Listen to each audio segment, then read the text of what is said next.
1K 的话，那个10K 的那个位置就已经固定了。那所以10K 之后的那个，应该怎么讲？1K 如果说是1K 的话，是10个 bit， 是10个 bit。那10个 bit 之后的那边比较就高位那边才算的哈，这个应该要知道。所以这个就是讲说你要怎么放在这个 upper level 这边呢，就叫做 block placement 的问题。那我们在课本上有讲，就是用mode 的方式啊，这是最简单的。那再来就是block 怎么去 identify？ 那这个问题就是跟你前面那个问题是相关的。你怎么放的，就是怎么去identify 它嘛。如果说你用 modular 的方式去放的话，那你就是用 modular 的方式去 identify。这个可以看一下自己的那个拿一下考卷。这边有考卷，如果还没有拿考卷的就来拿一下。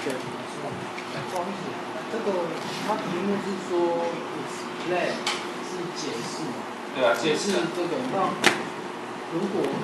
说只是写用什么样的方式去这样分解？那么解释就在这里啊！我刚才只是再说明啊。block statement 就是什么呢？就是一个 block 怎么放在 upper level。那我是补充再说明说什么意思而已。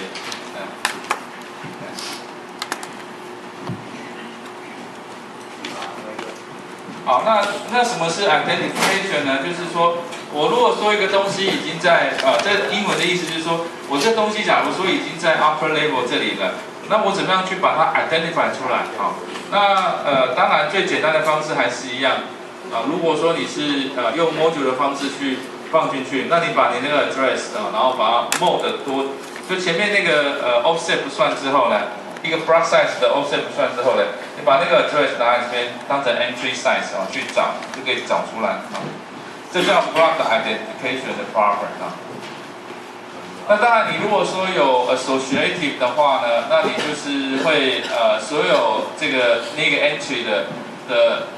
那个都会抓好。如果说是 two-way 的 set associate 就是相同这一块呢，还有另外相对应的这一块。然后这个只到了这个 address 这边跟这边呢，同时要去搜寻嘛哈。如果是有几个 set associate 的话，那就是这个有好几个 copy，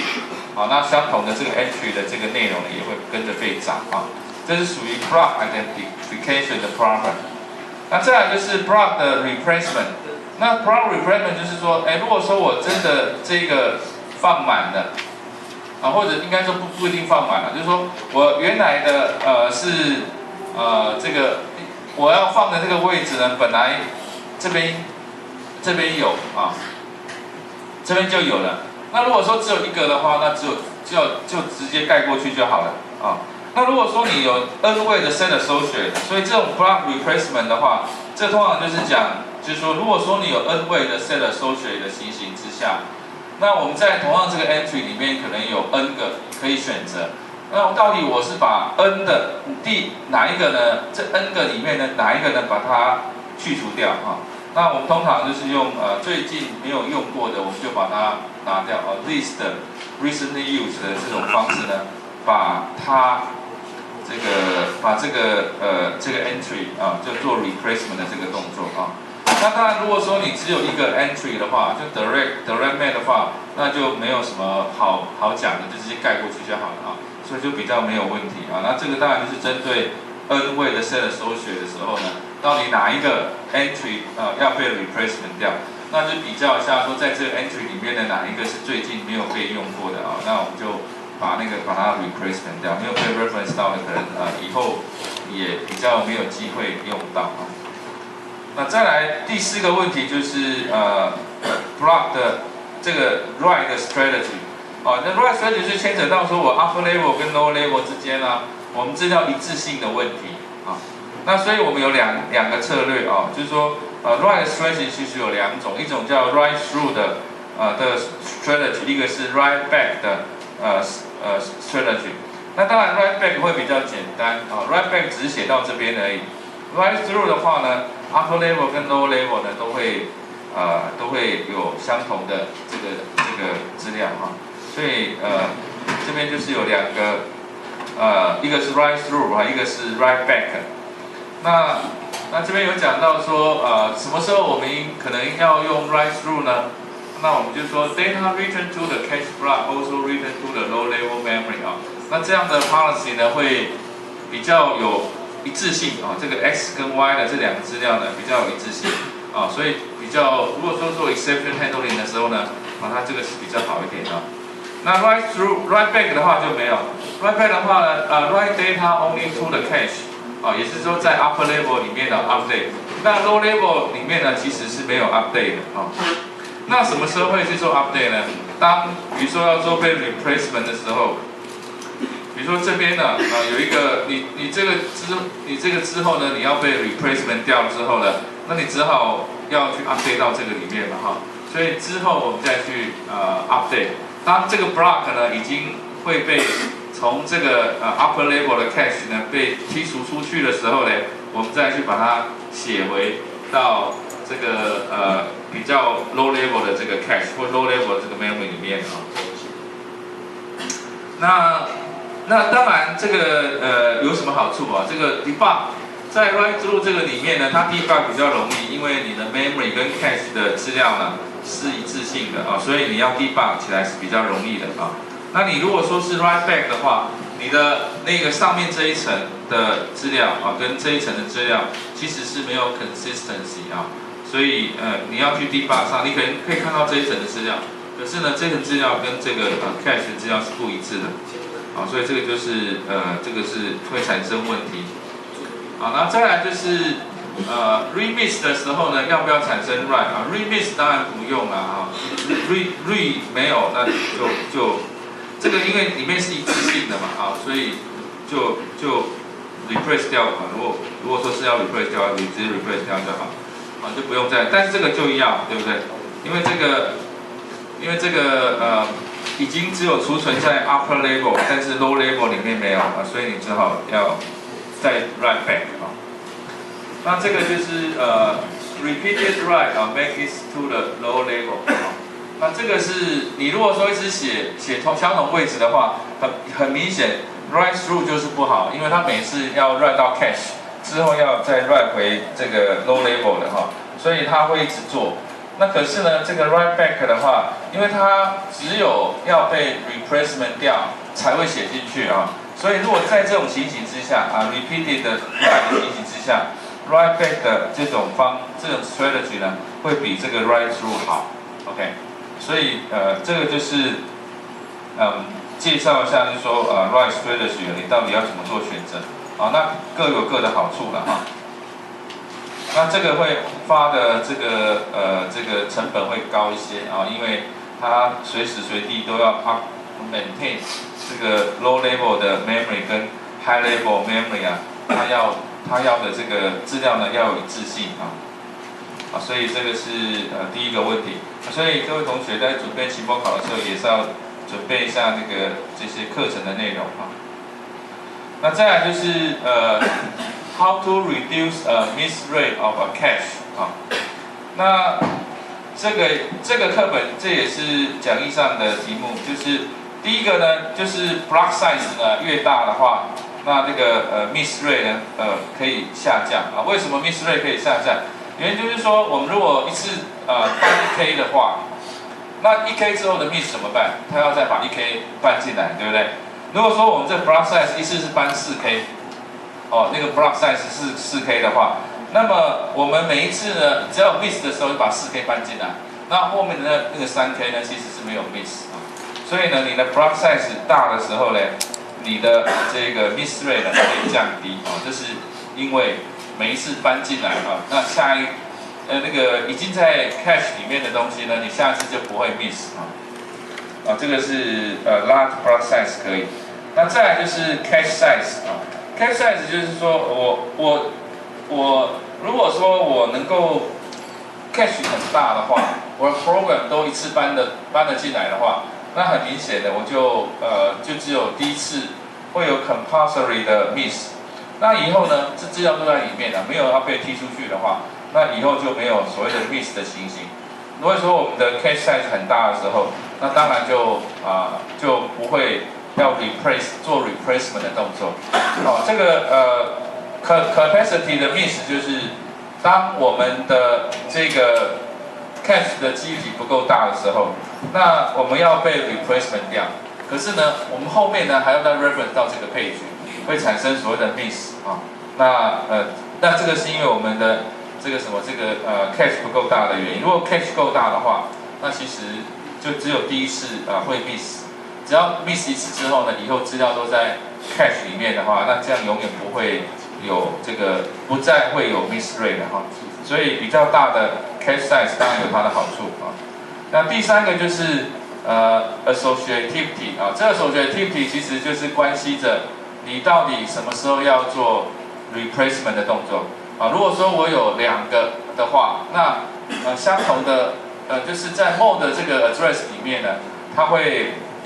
找到2个的话，那这样2个都可以放。可是第3个来的时候呢，它就要找一个把它踢出去啊。所以呢，这个set associate 越高的话，它的 conflict 的这个miss 呢会比较少啊。那当然，你的这个也牵扯到会拉 cache， 对不对？你如果说突位的 entry 数一样的话，就是 block 的 entry 数一样的话，那么你的这个set associate 越多的时候呢，你的这个 block 拉这个 cache size 越大哈。那这个怎么去算？好像书上没有特别的，不过大概有个公式我们可以知道怎么去算，就是你现在有 n 位的 set associate， 你的 size 就 n 乘以这 n 代表 n 位的 set associate 哈，有 n 个那样的 cache， 然后呢你再乘以你有多少个 entry，number of entry， 这个是算 cache 的大概的方法了哈。你大概就是说 number of set associate。然后每一个cache 呢多少个 entry， 比如说是有1024个 entry 啊，1K 的 entry， 然后每一个 entry 呢几个 byte 啊，乘以那个就是所谓的 block size。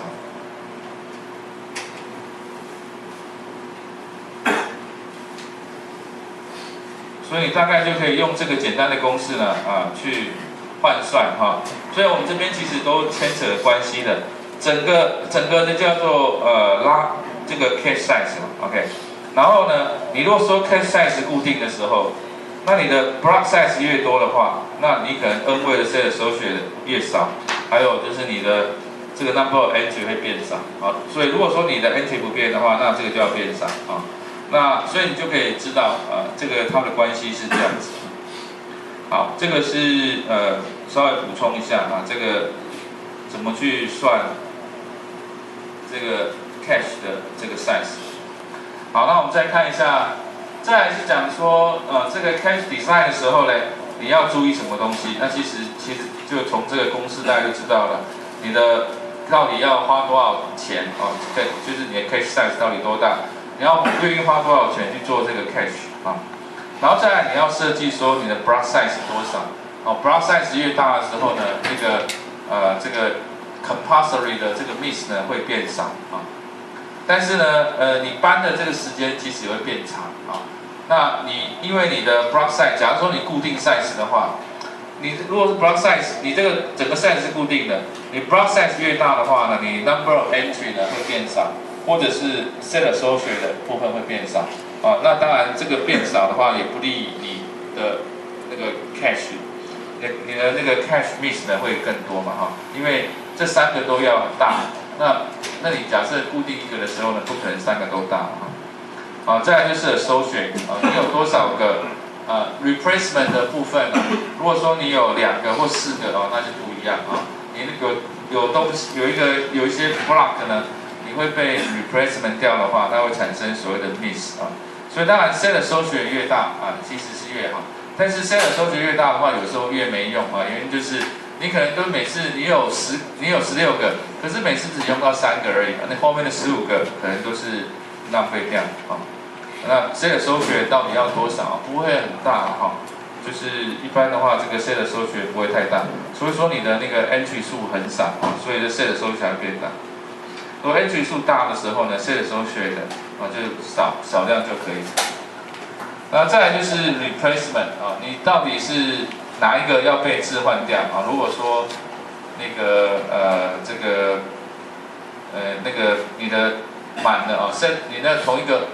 同一个这个 set 的搜寻那个 entry 呢都满了之后呢，到底哪一个要被置换掉啊？这个当然会影响到你的 cache 的 performance。那再来就是 write through 或 write back 的这个 strategy 我们都会讲。那个如果说你还没拿到你的考卷呢，你就来前面拿一下考卷，然后有一张签名单哦，你也要签一下名字，到底知道说几个人。我们考试就在礼拜五嘛，我们再讲一次，就在这个地方，然后10:20开始考，好，在这个地方10:20开始考，好，再讲一次。那当然有些人可能没有听到，我会在那个我们的课程网站上面呢再 po 一下，好，是在这个地方，然后10:20开始考试。好，那看一看这个图，再来第4个题目是说我们的这个loop 的 unrolling 呢，它有什么限制啊？它有什么限制？可以无限的去 unroll 吗？哦，那 unroll 到最后有什么优点，有什么缺点呢？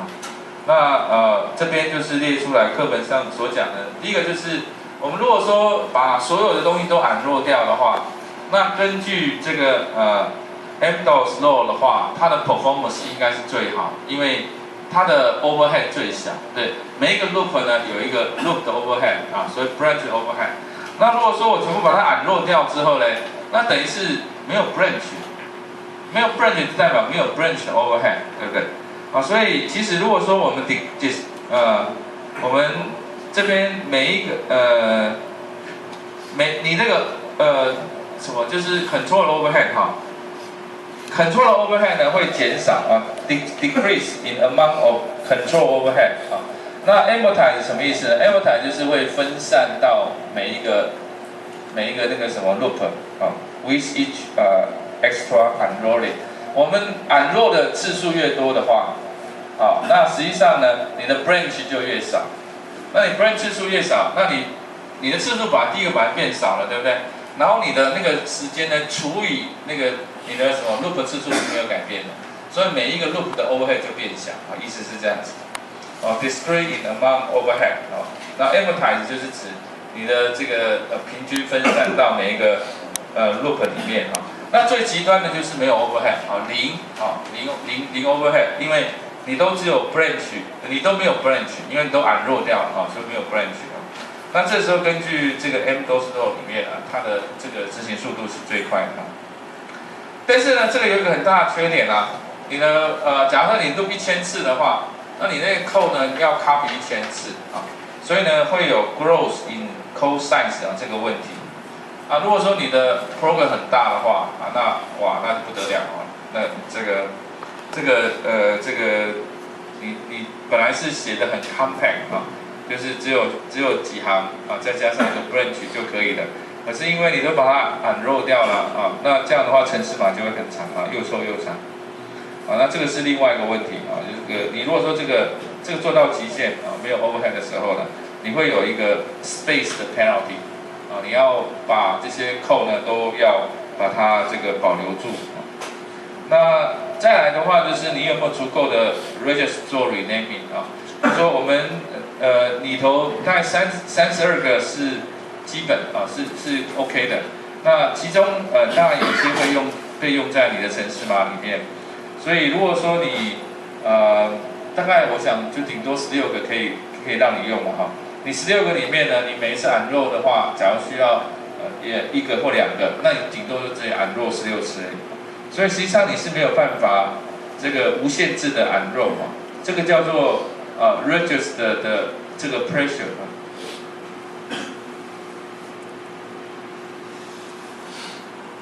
所以就讲说你这个 potentially 呢，你会不够就是说这个暂存器你要做 renaming 的时候会不够那这不够的话，那就是代表说你这个有这个使用暂存器的这些压力那使得说你其实没有办法无限制的unroll 你的这个 loop所以呢，如果说 is not be possible to allocate all live value to register may lose some of all the advantage因为你没有办法 allocate 那个 memory 给那些使用，所以你的这个unroll 的这种好处呢就没有了。所以这3项是这个 loop 的 enrollment 的这个它的 limits 它的这个解说。那我们看第5题，第5题就是说要 show 一个这个2个 bit 的 branch prediction 那 branch prediction 就是你也是跟这个 cache 有点类似你要做 branch 所以有 branch 的那个你要做 branch 那个 broken counter 那这 branch 的 broken counter 我们就或者是 branch 的这个你要 branch 到的 address 我们这边呢会有一个那个什么2个 bit 的资料让你去放那这个通常会在 mode 不是就是刚好这个 address 会做 mode。那这2 bit 代表什么意思呢？每一个2 bit 的话就是代表你的以前这个 truth 跟 false 的这种状况就是说如果说你是jump 成功的话就叫 taken， 你没有 jump 成功的话就叫 not taken。那我们就可以这样记录就如果说 initially 应该是第一次呢应该是 not taken 因为第一次你没有在 cache 里面嘛所以第一次可能会在这个区域里面那第2次呢你会 taken 就会跑到这边来再一次 taken 就跑到这边来所以每次都猜对的话就会在红色的 area 里面那如果说你猜错的话就会回到这个，猜错2次的话会到这个淡蓝色这里，猜错3次的话那以后就会在这个 not taken 的这个领域里面好，那这个就是我们的这个 branch predictor 稍微描述一下怎么去 access 到这2个 bit 那这2个 bit 它到底怎么去运作的稍微描述一下。再来就是这个题目是第2次期中考的考题，那就只有小改这个什么这个 1.0 这个原来我们题目是 2.0， 我现在把它改成 1.0， 那看这个算法有没有什么不一样。好，那这个算法其实是一样的。就如果说我们没有，这问题还是一样，就是如果说你的 instruction 都没有 miss 的话，所以你有个 perfect cache 的话，那它的速度会比有一般这边有跟你讲说，如果说miss rate 是3% 的这种 cache 的话，那 penalty 是20的话，那这个速度会差几倍。所以我们就先算出说，假如说没有 miss 的这种情形那没有这个执行的时间就等于是你 CPU 的 clock cycle 然后加上你如果说有 miss 的时候呢，你要额外加的这个 clock cycle 然后再乘以说每一个 cycle 需要多少时间那他这边讲说这个 instruction 这个 clock instruction 是1嘛你这边我们假设说 perfect 的 cache 呢没有 miss 所以就是只要乘以1那这个 memory store 是0所以就是1个这个 instruction count 这是一个值乘以每一个 clock 呢需要多少时间这是 perfect 的这个 cache 的情形它的执行时间。那如果说是有这个 miss 的这种 cache 的话呢它会怎么样呢？那我们就要算出 memory 的 store 的 cycle 那 memory store cycle 其实就是像这边所讲的就是说你的每一个指令呢多少是 memory 的 access 那这些 access 里面呢它出错的几率有多少就 miss rate 然后每一次如果出错的话呢它的 penalty 是多少所以我们就可以算出来那我们每一个指令呢要多少次 memory access 呢它这边讲是50% 就是50% 的指令呢会去做load 或 store 这个动作，然后做 load 跟 store 的话，所以你一个是你的指令那0.5是你的 data 的部分所以你的每一个指令呢会 access 1.5次的 memory 那在 access 这个1.5次里面呢，你平均呢100次里面呢会有3次错它的 miss rate 呢是3100次 memory reference 里面呢有3次错所以这边就是乘以0.03。那万一这有错的时候呢，你要花多少时间去 cover 它呢？要20个 clock cycle 所以我们就可以算出来说，实际上是这是不是算错？ 4.5哦，没有错，4.50.45乘以这个乘以20啊，所以是0.9啊，所以这是算出来说它的 memory store 是0.9，那你正常的话是1啊，那加上 store 0.9，所以是1.9，好，那再来就是你的快几倍，当然就快1.9倍了，对不对？我们现在这个是有 cache miss 的情形啊，这个是完全没有 cache miss 的情形啊。那你可以把所有的 constants 反散这些变数 IC 啊，或者是 clock cycle 的时间啊，就把它删除掉啊，那就得到1.9倍啊。所以这个是我们把那个 clock cycle 改成1之后呢，会得到的效果。后面这边跟以前就都一样嘛，这边就其实就只有这边乘以1而已啊，所以这边是不是需要再解释？应该是一样，实习1分。好，我们如果说需要解释的话，这边就没有什么改变了，只是把这个乘以1变成乘以2变成乘以1而已。好，再来的话，这个题目都没有改变啊，我们先暂时就放着啊。如果说待会有时间的话，再来看这个6的 B 跟7的这一部分。好，直接先看那个8的部分跟9的部分。那8的部分就是说，我们的这个 branch predictor 呢，有分为这个 local 的 branch predictor 跟 global 的 branch predictor。那由这2个值来描述啊。那这个前面这个2呢，是代表说我往前看几个 branch 啊。如果往前看2个 branch 的话，那它有4个状态啊，就是前面那个有4个状态。第一个 branch 是 taken 还是 not taken， 还有第2个 branch taken 还是 not taken 啊。所以前面这个呢是指2是指前面有几个global， 就是往前看的这个 global branch 呢有几个。后面这个2呢是指我本身这个 branch 的时候呢，我用到的 local branch predictor 呢用了几个 bit 啊，所以这2个意义是不一样的。M 跟 N 啊这2个意义是不一样的。所以以 M 来看的话啊，我以前我这个 branch 之前呢，我要看多少个这个branch 要看 M 个。那这个 M 个里面呢，我们当然讲是说它用的它的 branch predictor 是跟我这个一样嘛哈，所以呢，它要的是2的 m 次方啊，因为它每一个都有 taken 跟 not taken 啊，所以你要看前面的话有2m 个，有2m 个这种状态啊，所以我们的 branch predictor 是多少个呢？是2的 m 次方乘以什么？乘以这个 n 就是多少个 bit。多少个 bit 的 branch predictor， 然后再来就是每一个你有几个 entry， 你的我们刚才可以看出来是这个 n 呢就是这个 bit 的个数，然后再来就要乘以你的这个branch 的这个个数，所以后面就是要再乘以 number of prediction branch prediction 的这个 entry 的数目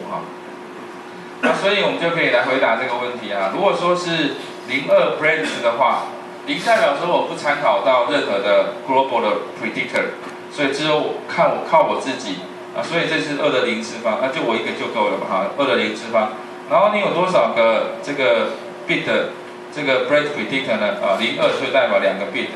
那多少个 entry 呢？不知道，所以这个就变成 n 2的0次方乘以 n 不知道，然后再乘以2个 bit 等于 8k。所以，对，这个是需要，对不起，这需要多少个？如果说有 8k 的 entry 的话，需要多少个 bit 所以就是2个 bit 然后有 8k 个 entry， 所以就 16k 16k bit。好，那再来就问说，那相同的这个 bit 数呢？假如你改用这个22的这个 predictor 的话。那它的 entry 数目呢会变多少那当然这就也很简单了，2的平方个嘛前面有这个2个 branch 的话有4种 table， 我们要去选择，就等于是选择说到底前面是 true 跟 false， 我们选择那个4